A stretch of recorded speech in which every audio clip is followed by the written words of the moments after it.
Napag-usapan natin yung pag-warm up. Ngayon naman, cool down. Sa mga kotse na wala namang turbo, hindi naman necessary na i-idle natin bago natin patayin. So sabihin natin, pagkadating ninyo, pwede nyo namang i-off agad yan. Pero sa mga di-turbo, I suggest i-idle ninyo kahit 1 to 2 minutes para magtagal din yung inyong turbo, no? Ang pinaka-idea mga paps, no? Halimbawa, malapit na kayo dun sa pagpaparkingan ninyo. So paparada na talaga kayo, magpapatay kayo ng makina.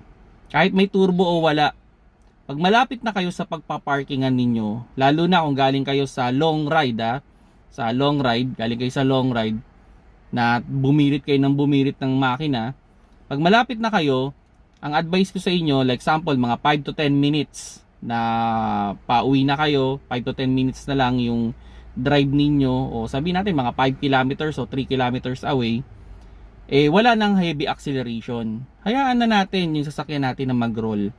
And eventually naman kasi, pag gano'n naman yung ginagawa natin, syempre may nasasalubong naman na hangin yan. So nagko-cool down na rin yung ating makina.